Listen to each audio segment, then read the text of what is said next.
नमस्कार, मैं अभिषेक राज easy way coaching में आप सभी का हम स्वागत करते हैं। मेरे साथ विजय हैं जो इंडियन नेवी में है और कह सकते हैं कि नेवी ट्रेडमेट जो स्किल वाला था उसमें इनका सिलेक्शन हुआ है। अभी भी नेवी ट्रेडमेट की भर्ती निकाली गई है और लगातार हर साल भर्ती निकाली जाती है। और इजी वे कोचिंग के बहुत ही होनहार छात्र विजय कुमार इसमें सिलेक्शन लिए हुए लगभग 1 साल हो चुका है इनका और आज इनका इंटरव्यू हम ले रहे हैं। तो आज कई सारी चीज़ों के बारे में जानेंगे, इन्होंने तैयारी कैसे किया, किस तरह से इन्होंने पढ़ाई किया और यहाँ तक जो सफ़र तय करके ये आज गवर्नमेंट जॉब में है, नेवी ट्रेडमेट के थ्रू इंडियन नेवी में काम कर रहे हैं। तो तमाम चीज़ों के बारे में हम चर्चा करेंगे। तो चलिए शुरुआत करते हैं। वेलकम है विजय आपका इस लाइव सेशन में। सबसे पहले आप नमस्कार अपना परिचय बताइए। सर, मेरा नाम विजय है। मैं यूपी के आजमगढ़ का रहने वाला हूँ सर। और आपका आजमगढ़ से आप हैं यूपी से। तो आपने थोड़ा सा एजुकेशनल क्वालिफिकेशन बता दीजिए कि आप मैट्रिक में कितना नंबर आपका, 12th किए हैं, आईटीआई किए, कैसे कैसे आपने क्या किया है, थोड़ा सा एजुकेशनल बैकग्राउंड जानना चाहता हूँ मैं। सर, पहले मैं मैट्रिक किया। मैट्रिक में 428 नंबर 600 में आया। फिर इसके बाद जी समझ गए। आप ये बताइए कि फिटर से आपने आईटीआई का डिसीजन क्यों लिया, क्यों फिटर से ही आईटीआई किया आपने? सर, थोड़ा फीटर में काम जो है वो मैकेनिकल रहता है और इलेक्ट्रीशियन में जो इलेक्ट्रिक कामों से मुझे डर लगता था। इस वजह से मैंने फीटर में जाने का फैसला अच्छी किया। बात है, अच्छा सोचता। फिटर भी बहुत अच्छा ट्रेड है, इलेक्ट्रीशियन भी अच्छा, सब अपने आप में अच्छे ट्रेड है। बस आपका इच्छा जिसमें हो वो बेहतर आपके लिए होता है। गुड। तो आपने आईटीआई किया और आपने एक कई सारे कंपनियों में काम भी किया। फिर ये पढ़ने की इच्छा कब से जागी कि नहीं हमको तैयारी करना है, पढ़ाई करना है? ये कब से शुरुआत किया आपने पढ़ाई की? और पढ़ने की इच्छा पहले से ही थी। सरकारी नौकरी करने की इच्छा पहले से ही थी। पढ़ते रहते थे तो थोड़ा मनी प्रॉब्लम था तो इस वजह से किसी कंपनी में भी काम कर लिए और पढ़ते रहे। उसी में बीच बीच में तैयारी भी करते रहे और फिर इसी तरह से चलता रहा तैयारी। अच्छा, एक बात हमें बताइए कि आप इजी वे कोचिंग से आपने आईटीआई फिटर से कोर्स ज्वाइन किया था और आपने तैयारी किया, तो मतलब ये कब शुरुआत किया था, इजी वे कोचिंग कब ज्वाइन किया था आपने? नहीं था ऑनलाइन के बारे में या ऑफलाइन के बारे में, इजी वे के बारे में नहीं पता था। कर रहे थे थे तो उन्होंने बताया। उनको हम देखे, उनका ज्ञान जो था सर, उनका फ्यूचर का थ्योरी पूरा तैयार था। तो हम पूछे कि आप लोग कैसे तैयारी किए हुए हैं, तो उन्होंने बताया कि वहाँ पे पटना में सर पढ़ाते हैं, इजी वे कोचिंग है, वहाँ पे रवि सर पढ़ाते हैं, बहुत अच्छा पढ़ाते हैं, तो वहाँ से पढ़ो, वहाँ से समझ में आएगा। तो हमने थोड़ा डेमो क्लास देखा तो रवि सर का क्लास बहुत अच्छा लगा। तो वहाँ से हमें फिर मिला, मोटिवेशन मिला कि ऑनलाइन क्लास ही कर लेते हैं। पटना में तो जा नहीं सकते लेकिन ऑनलाइन क्लास कर सकते हैं। तो फिर हमने ऑनलाइन बैच, डीआरडीओ उस समय चल रहा था और डीआरडीओ का फॉर्म हम फिलअप किए थे, तो हमने डीआरडीओ वाला बैच लेकर के उसमें तैयारी किया। अच्छा, जब आप तैयारी कर रहे थे उस समय जॉब कर रहे थे आप क्या? नहीं सर, सीआईटीएस कर रहे थे। सीआईटीएस कर रहे थे। तो सीआईटीएस करने के जी। बाद फिर क्या किया आपने, कहाँ फिर तैयारी कर रहे थे या आप कहीं जॉब कर रहे थे? नहीं सर, सीआईटीएस करने के बाद फिर हम घर चले आए। घर पे ही मतलब ऑनलाइन तैयारी करने लगे। अच्छा, घर पे ऑनलाइन तैयारी करते, कैसे पढ़ते थे, कितने बजे जगते थे, किस तरह से पढ़ाई करते थे, थोड़ा शेड्यूल अपना बताइए। शेड्यूल सर, सुबह में रिकॉर्डेड क्लासेज पढ़ लेते थे 4 बजे। फिर इसके बाद सर का लाइव क्लास था तो लाइव क्लास भी देखते थे। फिर खाना पीना खा करके फिर दोपहर में एक क्लास देख लेते थे, फिर शाम में एक क्लास देख लेते थे। मतलब गांव में ही रहते थे और पढ़ाई करते थे और लाइब्रेरी वगैरह ये सब कारोबार नहीं था आपके साथ? सर लाइब्रेरी में नहीं गए। अच्छा, तो कुल मिलाकर हमें लगता है कि 4-5 घंटे ही पढ़ाई करते थे, मुझे मतलब जो आपने टाइम टेबल बताया उसके अकॉर्डिंग हाँ सर। 4-5 घंटे ही पढ़ते थे ना? हाँ सर। तो आप जब पढ़ाई कर रहे थे तो किस सब्जेक्ट पर ज्यादा फोकस करते थे, टेक्निकल पे कि नॉन टेक्निकल पे, या दोनों को कैसे बैलेंस करते थे आप? नहीं सर, हम ज़्यादातर टेक्निकल ही पढ़ते थे। टेक्निकल मतलब हमें पता था कि टेक्निकल हमारा मतलब ज़्यादा नंबर से हमें पूरा नंबर दिलाएगा, और नॉन टेक्निकल में थोड़ा मैथ पढ़ लेते थे, और जीएस पे ज़्यादा ध्यान नहीं देते थे हम, क्योंकि हमें उधर कंपनियों में ही का जॉब का मतलब इच्छा था। अच्छा अच्छा। तो जैसे कोई ख्वाहिश होगा ना कि सरकारी फिटर से आईटीआई कर लिए थे, तैयारी कर रहे, तो क्या इच्छा था, कहाँ जाना चाह रहे थे? डीआरडीओ, इसरो, बार्क, मतलब कुछ इच्छा होगा आपका, पहले तो पहुंच सर गया हम आप रेलवे नेवी में, में कहाँ जाना? जी। पहले तो सर हम रेलवे में जाना चाहते थे। हम्म। फिर रेलवे की वैकेंसी नहीं आ रही थी, तो फिर उसमें फॉर्म जितना निकलता था टेक्निकल, जैसे यूपी आरवीएनएल का निकला, फिर असिस्टेंट बोरिंग टेक्नीशियन का, फिर वो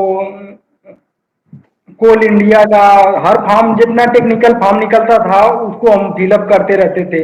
फिर इसके बाद डीआरडीओ का आया, तो डीआरडीओ में सर के बैच से तैयारी किए, तो हमारा उसमें कॉन्फिडेंस कुछ अच्छा आया और नंबर भी अच्छा आया। 96 नंबर के आसपास आया था, और 5-6 नंबर से कट ऑफ हमारी रह गई थी। तो हमें मोटिवेशन मिला कि अगर इस तरह से आगे तैयारी करते रहेंगे तो हमारा हो सकता है। फिर इसके बाद फरवरी 2023 में नेवी ट्रेडमैन का आ गया, तो इसमें हमने तैयारी करते रहे। उसी तरह से 1 साल का बैच था, उसी बैच से तैयारी करते रहे। फिर अगस्त में पेपर हुआ, फिर इसके बाद रिजल्ट आया तो हमारा नाम आया, तो बहुत खुशी हुई। उम्मीद था कि आपका रिजल्ट आ जाएगा, ऐसा कुछ फील हो रहा था पहले से आपको? क्या सर? उम्मीद था कि नेवी ट्रेडमेंट में रिजल्ट हो जाएगा, जब आप एग्जाम देके बाहर निकले तो उस समय कैसा महसूस करते हैं? एग्जाम में रिजल्ट आ जाएगा आपको, ऐसा फील हो रहा था आपको? हाँ सर, पेपर अच्छा गया था तो समझ में आ रहा था कि हो जाएगा। फिर और तो थोड़ा हतोत्साहित भी थे कि जैसे और नहीं निकल रहा है तो पता नहीं ये निकलेगा कि नहीं निकलेगा। कोई नहीं। तो पढ़ाई के दौरान कोई ऐसा डीमोटिवेशन नहीं आया कि भाई हम तो गरीब परिवार से हैं, गांव से हैं, पैसे भी नहीं है पढ़ाई के लिए, मेरे लिए तैयारी करना सही रहेगा कि नहीं रहेगा, इस तरह का डीमोटिवेशन नहीं रहता था कि भाई छोड़ो ये सब, चलते हैं काम करने, अपना नौकरी करने?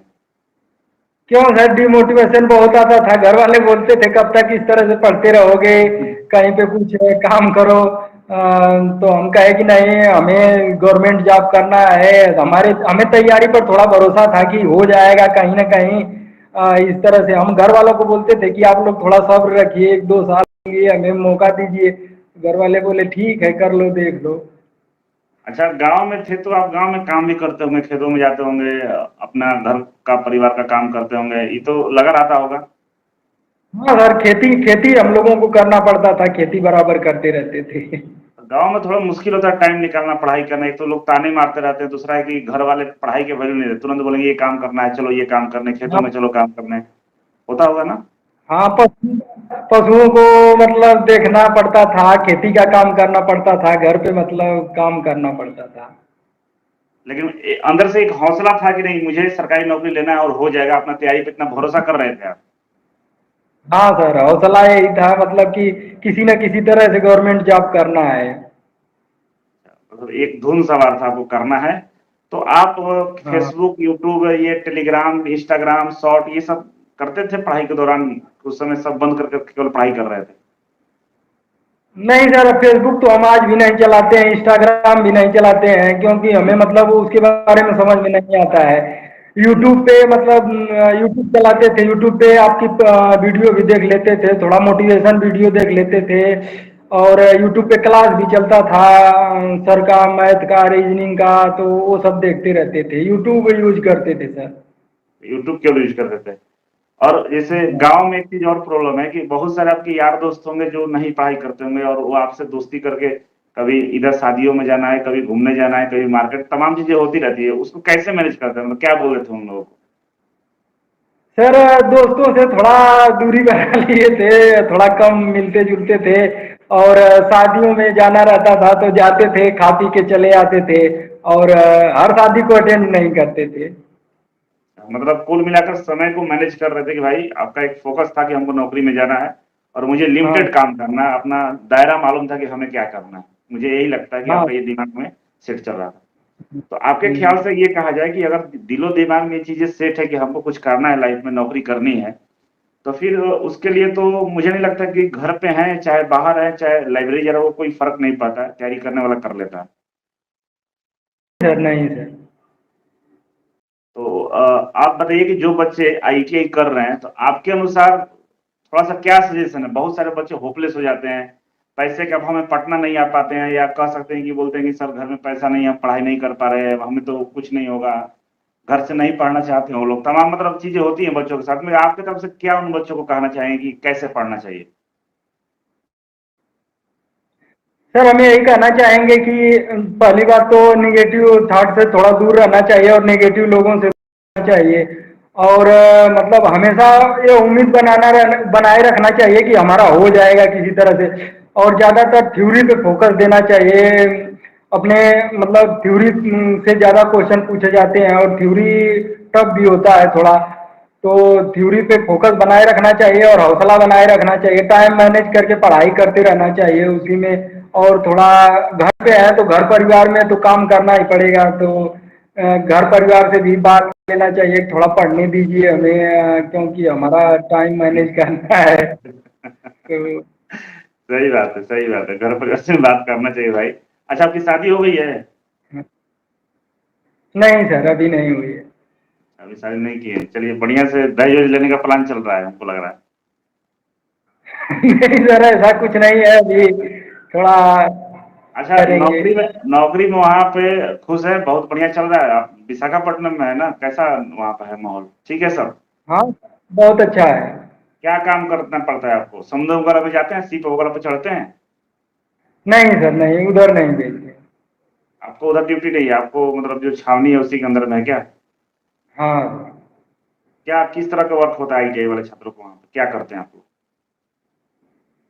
सर वर्क के बारे में तो थोड़ा बोले हैं कि किसी को मतलब शेयर मन ना करिएगा। अच्छा ठीक है, कोई नहीं। तो आप हम्म। हमें थोड़ा सा ये बताइए कि जो वहाँ पे बच्चे जाना चाहते हैं, हम्म। आपके समय अच्छा टेक्निकल पूछा था क्या सवाल? आपका जब जॉब उस समय टेक्निकल सवाल पूछे गए?